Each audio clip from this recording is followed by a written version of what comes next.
All right, one more. Here we go. This is just kind of a fun one here. I like Dillon Gabriel. You and I talked. I caught you walking out of the house one day. I said, "What do you think about Dillon Gabriel?" Before you talked to us, I kind of like him. You watch him; he's got a really good arm. Yeah. He makes good reads. He's accurate as hell. He can throw with power. He can change his arm angle. He can throw tall when he needs to. But it didn't kind of convince you. I don't know how you feel now, but I'll ask you this. But here's what it is: too short, too short, too short. Okay, he's taller than Kyler Murray. He's taller than Bryce Young. He's taller than Tua. So why are we holding height so much against him? And if you said it with these other ones, come on, you can't do that. They're really great. I mean, my answer to that, though, too, would be, all right, to those three franchises and those teams with those quarterbacks, like, hey, they're good quarterbacks. I get it, but they're not in the top tier of the NFL. So what the hell are we talking about? We're just going to settle for just being pretty good, And that's where it's like, Carolina, okay, it got better with Bryce. Good for you. Okay, Tua, it's getting better for Tua and the Dolphins. Okay, good for you. Kyler, great, good for you. Are any of your teams worth a damn come playoff time? No, you're not. You're not. And can your quarterbacks take over when they need to? No, they can't. So that's where, for me, yes, the size and the presence and the ability to be a force multiplier. I think Dillon Gabriel, he's like those other quarterbacks, and he's got to be in a system and a franchise like those other quarterbacks where the franchise is sacrificing wins for winning, not being wrong about their quarterback. Okay. I agree with a lot of that. Yeah, damn is right. I know. Gabriel, no, don't. You know what? But this is just how it's, to me, that it's what's the word for it? I'm trying to, not critical, but why are we being so critical on him? And in the other ones, we weren't as much. Well, I shouldn't say it. We criticized Bryce Young, we worried about him. Tua, I mean, come on, Justin Herbert's there. You taking Tua? Good. I know Tua's better stats and they win and they've been to the playoffs. I understand. Who's going to take Tua? Who's going to take Tua over, Justin Herbert? That's another question. But Dillon Gabriel, I'd say this. Of those guys, he has the best arm. That's true. He has the best arm. That's a fact. In fact, I think he's more accurate than any of these three guys are throwing the football. He's a damn machine. And I think would say that about, it's close. I know. I would say that he was more accurate than Kyler. Yes. Bryce that's close. Bryce was pretty damn accurate. Yeah, but Bryce coming out of Alabama. Yes, Bryce he did a great job last year. I'm giving a lot of credit, but he can't step on the gas like Dillon Gabriel can. No, he can't do that. You're right. And Tua definitely can't. Tua's not the same athlete. Dillon's a better athlete. He's got a stronger arm. He's every bit as accurate throwing the football. Man, I don't know why. I watched a lot, and it's what the hell is it with Oregon? Nobody believed in Bo Nix last year. We did. And, I kept saying it, but, there was really nobody in our corner. And I went, damn, I might have to look at this again. See, what am I missing? And the answer is we weren't missing anything. The arm strength thing I kept hearing about. I go, I didn't watch one game of Oregon where he didn't show or have 3 or 4 plays. You go, damn, that was unbelievable. It's almost like we talk about all these things, just going back to the start of our little podcast here today. When you talk about Cam Ward, it's like, let me run that back again. God damn, that was unbelievable. Yeah. No, but that's like 20 times a game. That's unbelievable. Yes. That's the thing.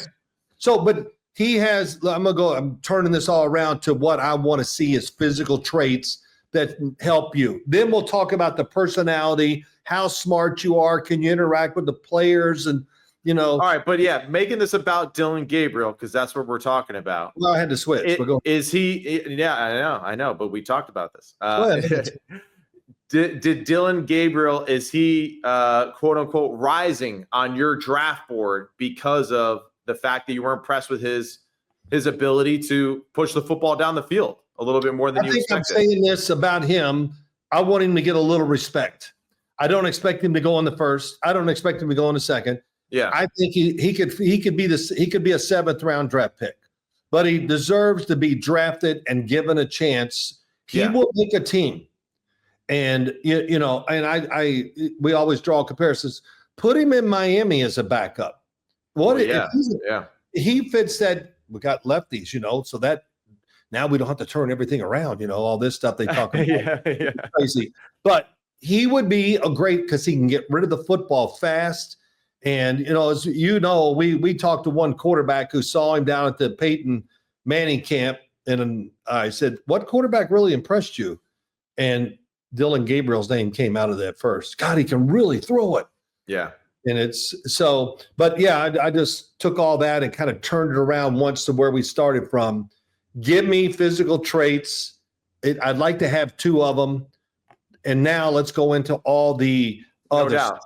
No doubt. And Dillon, you're exactly right. The IQ, he's been the man at multiple stops. He has performed well at multiple stops.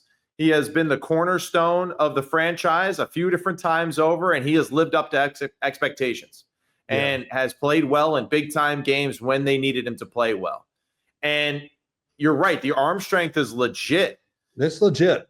It's legit. It really is. The offense at Oregon, it's a little limiting to the overall physical talent of Dillon Gabriel and Bo Nix. Will Stein is a really good college mind and college offensive coordinator, and I think he really constructs a really well-designed offense. And these guys perform extremely well in it, and it's high percentage throws consistently. And I think that's why Bo Nix and Dillon Gabriel both high completion percentage. They're putting the ball in play consistently, right? And they're making good reads and all of that. But Dillon Gabriel, my one thing is when I do watch him play against certain teams, especially on film, it always scares me when I feel like I lose sight of the quarterback or his presence on the field. And I feel like in the NFL game, when you're drafting QBs, I feel like, unless you're just trying to get your room more stronger or bolster it up, if you're drafting QBs high, right, and all that, you're doing it because you're trying to improve your team that much more, right?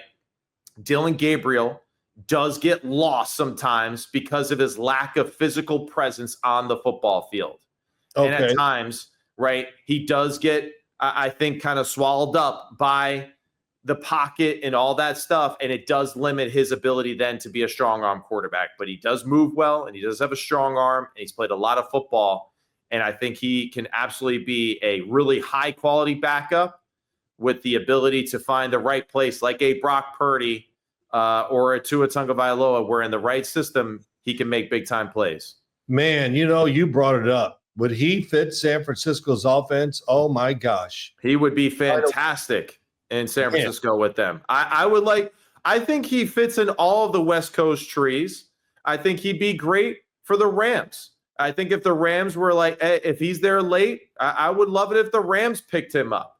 I feel like he'd be great with San Francisco. I feel like, in the situation, you're right. The Dolphins for sure.